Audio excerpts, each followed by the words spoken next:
నిన్న అసెంబ్లీలో జగన్మోహన్ రెడ్డి గారు ప్రతిపక్ష నాయకుడిగా అసెంబ్లీలో నాకు సమయాన్ని ఇచ్చేటువంటి అంటే పాలక పక్షంతో ధీటుగా ఆంధ్రప్రదేశ్ రాష్ట్రంలో ఉన్నటువంటి ఏకైక అసెంబ్లీలో ఉన్నటువంటి ఏకైక ప్రతిపక్షంగా ఆంధ్ర రాష్ట్రంలో ప్రభుత్వానికి వ్యతిరేకంగా పనిచేస్తున్నటువంటి ఏకైక పార్టీగా 40% ఓట్లు తెచ్చుకున్నటువంటి రాజకీయ పార్టీగా ప్రజల పక్షాన ప్రభుత్వం చేస్తున్నటువంటి పాపాలు, ప్రభుత్వం చేస్తున్నటువంటి తప్పులు, ప్రభుత్వం చేస్తున్నటువంటి మోసాలని నిలదీయటం కోసం అసెంబ్లీలో నా గళం వినిపించడానికి సరైన సమయాన్ని ఇచ్చేదానికి నాకు అవకాశం కల్పించండి అని చెప్పని కోర్టును ఆశ్రయిస్తే కోర్టు స్పీకర్ గారిని నోటీస్ అందజేస్తే దాని మీద ఏమాత్రం వయసుకు కానీ ఆ కుర్చీకి కానీ కూర్చున్న కుర్చీకి కానీ విలువివ్వకుండా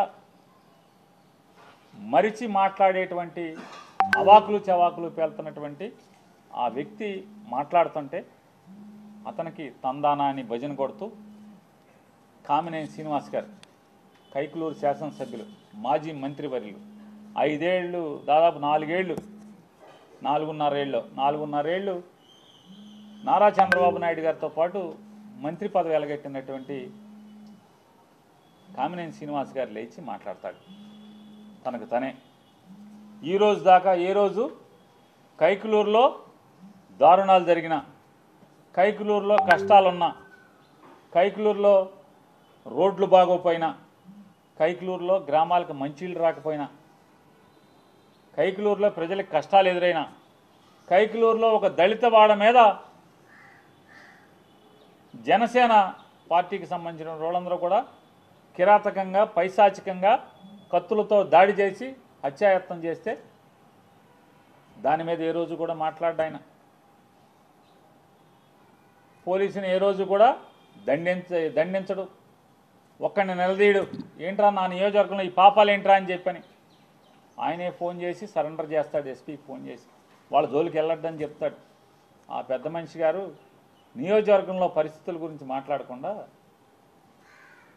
ఆయన అసెంబ్లీలో మాట్లాడతాడు. సినిమాల గురించి, సినిమా రేట్ల గురించి, సినిమా వాళ్ళు వచ్చారని చెప్పాను. అదేమన్నా అసెంబ్లీలో జరుగుతున్నటువంటి అంశమా? అదేం చర్చ జరుగుతుండగా ఈయనేమన్నా లేచి మాట్లాడా? అది కూడా కాదు. లేచి తగుదనమ్మా అని మాట్లాడతాడు. ఏం మాట్లాడతాడు? చిరంజీవి గారిని అంట సినిమా వాళ్ళందరినీ కూడా నడిపించి వచ్చాడంట.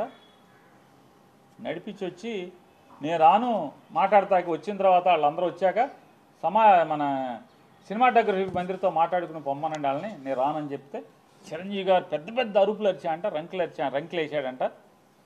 తమాషాగా ఉందా అది ఇదని వెంటనే భయపడి జగన్ గారు వచ్చి వాళ్ళతో చర్చలు జరిపాయంట. అరే వయసుకి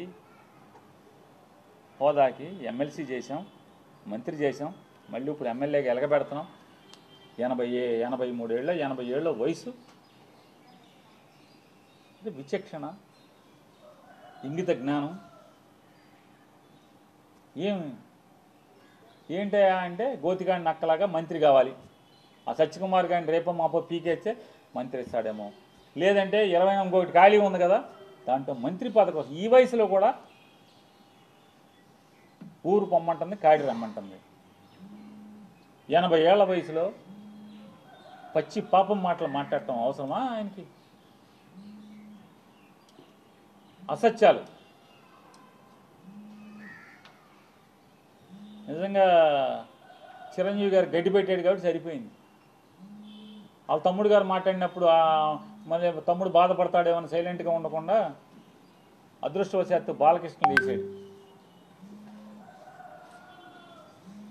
బాలకృష్ణలు వేసి అంటే బాలకృష్ణకి బాధ ఏంటంటే ఇప్పటికే చచ్చిపోతున్నాడు బాలకృష్ణ. పవన్ కళ్యాణ్ ఉప ముఖ్యమంత్రిగా హెలికాప్టర్లో విమానాల్లో తిరుగుతాం, వాళ్ళ బావ వంగి నమస్కారాలు పెడతాం, ముఖ్యమంత్రితో సమానంగా జామర్లు ఉన్న కారు ముందు ఒక 3 పోలీస్ కార్లు, వెనక ఒక 10 పోలీస్ కార్లు. అసలు మామూలుగా పవన్ కళ్యాణ్ కారు దిగంగానే వాళ్ళ బావ కన్నా ఎక్కువగా ఓ 25 మంది పోలీసులు చుట్టూ సఫారీలు వేసుకుని తుపాకులు వచ్చుకుని ఓ 25 మంది పోలీసులు. కొత్తలాడిపోతున్నట్టున్నాడు మనోడు. మామూలుగా ఉడుకుతున్న అన్నానికి అడుగుని సెగలేపితే మామూలు పొంగు వచ్చినట్టుగా లోపల మ్యాన్షన్ హౌస్ ఫుల్లుగా. అసలు రాను ఏమైపోతుందంటే ఇట్లాంటి వాళ్ళ మూలంగా ఆర్టీసీలో కండక్టర్కి డ్రైవర్కి డ్యూటీ ఎక్కేప్పుడు బ్యాందీ సారా తాగేప్పుడు పెడతారు. ఆ గొట్టం ఏంటంటే నోట్లో గొట్టం పెడతారు, బ్రీత్ అనలైజర్. ఆ బ్రీత్ అనలైజర్లో అసెంబ్లీ గేట్ కాడ కూడా తలుపు కాడ కూడా పెట్టాల్సిన పరిస్థితి వచ్చేసింది. రాబోయారు ఇక మామూలుగా ఇట్లాంటి వాళ్ళు ఉంటే ఇక అంతే కదా. ఏమవుద్ది? అసెంబ్లీ తలుపు కాడ లోపల తలుపు తీస్తారు మామూలుగా హాల్లోకి లోపలికి వెళ్ళి అక్కడ బ్రీత్ అనలైజర్ పెట్టి ఎమ్మెల్యేలను కూడా లోపలికి పంపించాల్సిన పరిస్థితి వచ్చేసింది కదా. తప్ప తాగి కళ్ళు నెత్తికెక్కి మాట్లాడతాడు. సైకో అంటాడు. ఎవడు సైకో? బాలకృష్ణ అనేవాడు సైకో. ఎందుకు సైకో? పవన్ కళ్యాణ్ హోదాని ఆ వెలుగుని చూసి ఏడవలేక సైకో. నువ్వు సైకో. ఎవడికి సైకో? మాకేం సైకో? ఏం చేశాడు సైకో? సిగ్గు లేకుండా నేను కలవలేదని చెప్తావా? రోజు పురాణాలు నోట్లో ఒల్లి వేయటం కాదు, బట్టి పట్టం కాదు, వేద మంత్రాలు బట్టి పట్టం కాదు, దేవుడి పద్యాలు బట్టి పట్టం కాదు. నాలుక మీద పురాణాలు, ఉపనిషత్తులు, వేదాల్లో ఉన్న వాక్యాలు అవి బట్టి పట్టినంత మాత్రాన ఇట్టాగుంటుంది. బట్టి పడితే జీవితం, బట్టి పట్టిన బతుకులు ఇట్టాగా ఉంటాయి. పేరుకేమో బయట మామూలుగా మైకుచ్చుకుంటేనేమో వేదాలు, ఉపనిషత్తులు అవి మాట్లాడటం ఆ ఊ అని చెప్పని. మనిషిని మందేస్తే ఇది మన తంతు.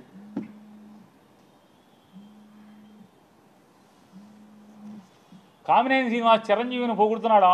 ఆకాశానికి దిగుతున్నాడు చిరంజీవిని. చిరంజీవి ముఖ్యమంత్రిని రంకెలేస్తే జగన్ బయటికి పరిగెత్తుకొచ్చాడు అని ఆకాశాన్ని లేపితే ఈయన ఉండబట్టలేకపోయాడు. లేచిపోయి వెంటనే కామినేని శ్రీనివాస్ గారు సైకో అప్పుడు వచ్చారు కదా సినిమా వాళ్ళు అది ఇదని. సాక్షాత్తు బాలకృష్ణ నాతో ఫోన్లో మాట్లాడాడు. నాతో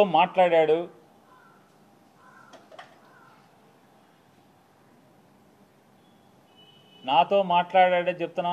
నాకు జన్మ ఇచ్చిన నా తల్లిదండ్రుల మీద ప్రమాణం చేస్తున్నా, నువ్వు చేయి నాతో మాట్లాడలేదని చెప్పాను. మీ అమ్మ నాన్న మీద మాటకి చెప్తారు కదా. అరే ఎన్టీ రామారావు గారు, బసవతారకం గారు ఎంత క్యారెక్టర్ ఉన్నవాళ్ళు, ఎంత సంస్కారవంతంగా బతికారు వాళ్ళు, ఎంత సంస్కారవంతంగా బతికారు. వాళ్ళ కడుపున పుట్టి ఈ రకమైనటువంటి నీచపు మాటల అసెంబ్లీలో. పోనీ ఎక్కడో అక్కడ కూర్చుని చీకట్లో ముందేస్తా మాట్లాడామంటే అది వేరు. ఎవడో వీడియో తీసే ఫోన్లో తీసేశాడు, బయట పెట్టేశాడంటే అర్థం ఉంది. అసెంబ్లీలో మాట్లాడతా. నన్ను అడిగావు బాలకృష్ణ, నన్ను అడిగావు ఫోన్ చేసి, జగన్మోహన్ రెడ్డి గారితో అపాయింట్మెంట్ ఇచ్చు నేను వచ్చి కలుస్తానని చెప్పాను. అఖండ సినిమా కోసం మిరియాల రవీందర్ రెడ్డి ఆయన ఎవరో ఉన్నాడు, నా దగ్గరికి వచ్చాడు. నన్ను అడిగి 10 మందితో మాట్లాడించి అపాయింట్మెంట్ తీసుకుని నా దగ్గరికి వచ్చాడు. సార్ మా హీరో గారు మాట్లాడుతా అంటున్నారు, కొద్దిగా మాట్లాడండి సార్ అన్నాడు. మీకు అభ్యంతరం అన్న? నాకే అభ్యంతరం లేదు, మాట్లాడండి. నేను మంత్రిని, మాట్లాడాలి, బాధ్యత, మాట్లాడించండి అని మాట్లాడావు. జగన్మోహన్ రెడ్డి గారు ఎట్టా ప్రవర్తించాడు నేను వెళ్ళి అడిగితే, సార్ బాలకృష్ణ ఫోన్ చేశాడు సార్, వస్తాడంటే మిమ్మల్ని కలుస్తా అంటే కొద్దిగా అపాయింట్మెంట్ ఇవ్వండి అని అడిగాను. ఏ బాలకృష్ణ? చంద్రబాబు నాయుడు బామ్మర్ది. అవునండి, ఆయన బామ్మర్ది. మన దగ్గరికి ఎందుకు, ఏం పని ఏంటి అంటాను. అఖండ సినిమాకి లీనియంట్గా ఉండాలంట. బ్లాక్లో అమ్ముకుంటారు టికెట్లు, ఎక్కువ షోలు వేసుకుంటారు, బాగా సినిమాకి ఎక్కువ ఖర్చు అయిందంట. మామూలుగా బడ్జెట్ 45 కోట్లు ఎంతో అనుకుంటే అది ఆ డైరెక్టర్ వల్ల అంటే ఎక్కువగా అమ్మారని చెప్పని రేట్లు ఎక్కువగా అమ్మారంట. ఎక్కువగా అమ్మటం వల్ల దాన్ని 70 కోట్లకి తీశారంట. కాబట్టి అమ్మపోతే సినిమా బాగా తీసాం, బాగా వచ్చింది, మంచి సినిమా తీశాను, కాబట్టి చూడండి పొమ్మని అడుగుతున్నాడండి. సరే ఏదో మాట్లాడేది సరే, వాళ్ళకి ఏమైనా సాయం కావాలంటే చేసి పెట్టని చెప్పి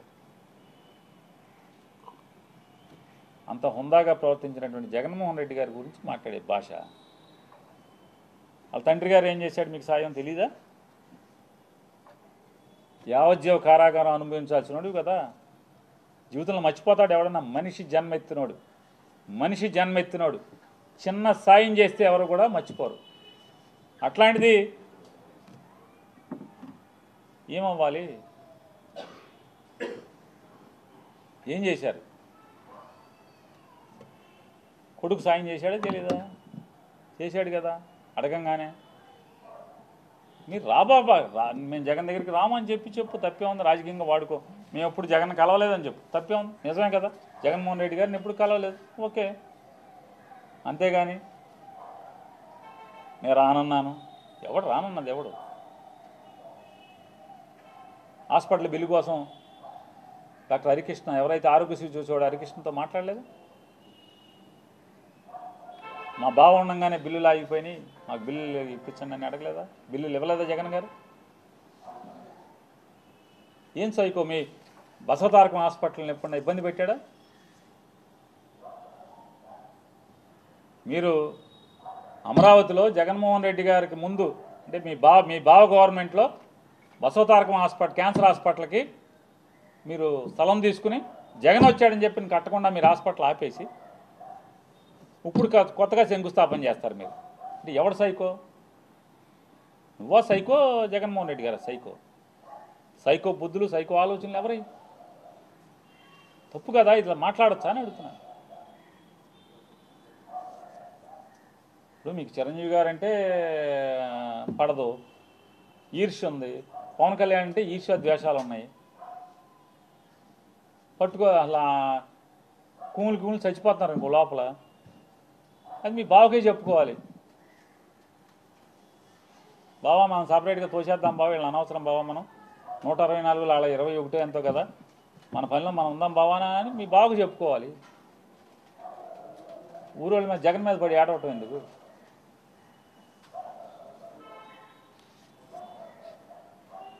నిజంగానే ఈ కామినేని శ్రీనివాసు ఇట్లాంటి అవాకులు చవాకులు, తప్పుడు మాటలు, నిజంగా చిరంజీవి గారికి విలువిచ్చి, మర్యాద ఇచ్చి, సొంత అన్నలాగా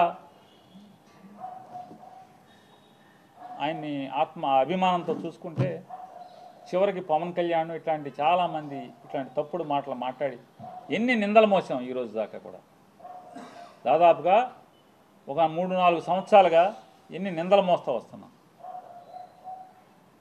నిజంగా చిరంజీవి గారు ఇవాళ రాసినటువంటి ఉత్తరమే పవన్ కళ్యాణ్ వాగినప్పుడే రాసి ఉంటే కనుక అతను నోరు మూతపడేది. జగన్ గారి మీద కూడా ఇంత విషం చిమ్మేటువంటి పరిస్థితులు ఉండేవి కాదు. సరే, మంచికో చెడుకో చిరంజీవి గారిని కూడా స్వాగతిస్తున్నాను.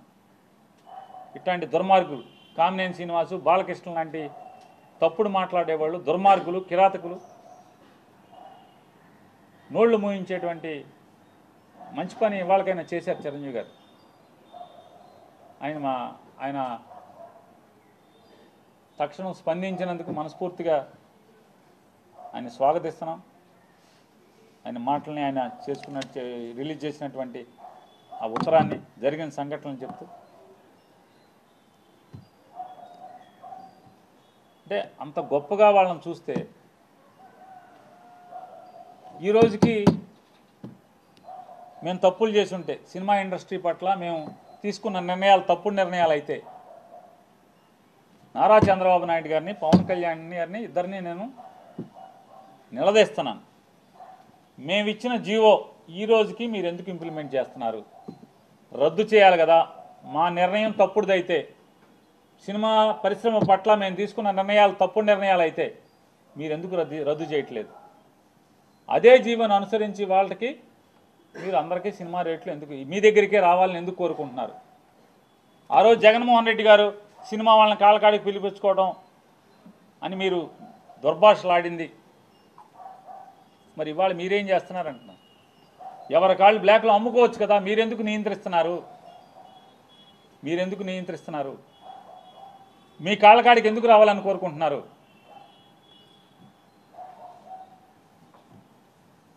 మీ కాళ్ళకాడికి ఎందుకు రావాలని కోరుకుంటున్నారు? అంటే మీరేమో పైనుంచి పైలోకం నుంచి సరాసరి బ్రహ్మదేవుడు బొడ్లోంచి ఊడిపడ్డారు. జగన్మోహన్ రెడ్డి గారేమో వాళ్ళ అమ్మ కడుపులోంచి ఊడిపడ్డాడు నేల మీద. మీరు చేస్తే అన్నీ పత్తిత్తు కౌరులు మీరు చేసేవన్నీ, అతను చేస్తే పాప పనులు అవన్నీ జగన్మోహన్ రెడ్డి గారు చేస్తే.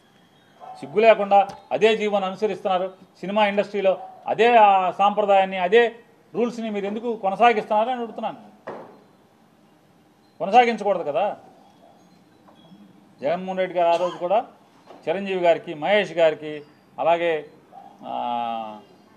మన రాజమౌళి గారికి, ప్రభాస్ గారికి వీళ్ళందరికీ చెప్పారు, నా భయం ఏం లేదు అన్నా, నా భయాలు ఒకటే, మీరు సినిమా పేదవాడికి సినిమా టికెట్ అందకుండా తీసుకెళ్ళిపోయే పరిస్థితి ఉంటే, కుటుంబం సినిమాకి వెళ్తే మినిమం 1000 రూపాయల నుంచి 2000 రూపాయలు లేచి వెళ్ళిపోతే, ఇవాళ ఓటీటీ వచ్చేసినాయి, నెలకి 100 రూపాయలు కడితే చందా మొత్తం అన్ని సినిమాలు ఇంట్లో చూసే పరిస్థితి ఉన్నప్పుడు, టీవీ స్క్రీన్లు కూడా మారిపోయినాయి, అన్నీ ఓఎల్ఈడీలు ఇట్లాంటి రకరకాల డిజిటల్ 8,000K 10,000K భవిష్యత్తులో ఇంకా మారిపోయే పరిస్థితులు ఉన్నాయి. హై క్వాలిటీతో హై రిజల్యూషన్తో cinema sound system, effective sound systems వచ్చేసినాయి టీవీల్లో. సినిమా దెబ్బతినేస్తుంది. సినిమా థియేటర్లో కళ్యాణ మండపాలు గాను కాంప్లెక్స్లు కానీ మారిపోయే పరిస్థితులు వస్తాయి. మీరేసుకుంటాక సినిమా థియేటర్ దొరికే పరిస్థితి ఉండదన్నా, మీరు ఆలోచించండి అన్నా అని చెప్పి అందరికీ చెప్పారు. అందుకోసమే తప్పితే వేరే ఏం కాదు. సామాన్యుడికి ఇదొక్కటే మాత్రమే ఎంటర్టైన్మెంట్ అయిన తెలుగువాడికి ఎంటర్టైన్మెంట్ అయిన సినిమా పరిశ్రమ మూతపడే పరిస్థితి వస్తుంది. థియేటర్లు ఉండవు, క్లోజ్ అయిపోతాయి థియేటర్లు అని చెప్పారు. అందుకు గురించి తప్పితే నాకేంటనా, మీరు ఎవరు సంపాదించుకుంటే, మీరు 50 కోట్లు తీసుకుంటే 100 కోట్లు తీసుకుంటే నాకేంటనా, మీరు కష్టపడతారు చేసుకుంటారు. ఆయన ఇంకో మాట కూడా ఆ రోజు చర్చల్లో మాట్లాడారు, అన్నా మీరు సంవత్సరానికి ఒక సినిమా 2 సంవత్సరాలకు ఒక సినిమా తీస్తే సినిమా ఇండస్ట్రీ కూడా టెక్నికల్ టీం అంతా కూడా చచ్చిపోద్దన్నా. మీరు టెక్నీషియన్స్ అందరూ కూడా మీరు ఒక సినిమా తీస్తారు, కానీ మీరు సంవత్సరానికి 4-5 సినిమాలు తీయకపోతే టెక్నీషియన్స్ ఏమైపోతారు, క్యారెక్టర్ ఆర్టిస్టులు ఏమైపోతారు? వాళ్ళ గురించి కూడా ఆలోచించండి అన్న సినిమా పెద్దలందరూ కూడా. సంవత్సరానికి ఒక సినిమా మీరు తీస్తే ఉన్నవాళ్ళు పెద్దవాళ్ళందరూ కూడా 4 సినిమాలు తీస్తే 5 సినిమాలు తీస్తే అందరూ కలిసి, మరి క్యారెక్టర్ ఆర్టిస్టులు చిన్న నటులు భోజనం ఎట్లా? టెక్నీషియన్స్కి భోజనం ఎట్లా? భోజనం ఎవడ పెడతాడు? ఇదొక వ్యసనం లాంటిది, దీనికి అలవాటు పడ్డాడు, దీనికి తప్పితే ఇంకో పనికి వెళ్ళలేడు. ఇవన్నీ చర్చ వచ్చినాయి. మీరందరూ 4 సినిమాలు చేస్తే బాగుంటుంది ఒక్కొక్కళ్ళు సంవత్సరానికి కనీసం అని చెప్పారు కదా, మాట్లాడుకున్నాం కదా. ఇంత గొప్పగా సినిమా ఇండస్ట్రీ గురించి మాట్లాడాడు కదా. మీరందరూ విశాఖపట్నంలో స్థలాలు ఇస్తాను, ఇల్లు కట్టుకోమని చెప్పాడు కదా చిరంజీవి గారు. విశాఖపట్నంలో, రాజమండ్రిలో, కర్నూలులో, తిరుపతిలో ఒక్కొక్క స్టూడియో ఏర్పాటు చేద్దాం, ఒక్కొక్క ఫ్లోర్ కడదాం, మీరందరూ గవర్నమెంట్ నేను స్థలాలు ఇస్తాను, మీరు ఒక్కో చోట ఒక్కొక్క స్టూడియో కట్టండి, అంటే ఫ్లోర్ కట్టండి, షూటింగ్లు చేసుకుందాం, మీరు కాపురాలు కూడా వైజాగ్ రండి అని చెప్పని జగన్ గారు మిమ్మల్ని రిక్వెస్ట్ చేశాడు కదా.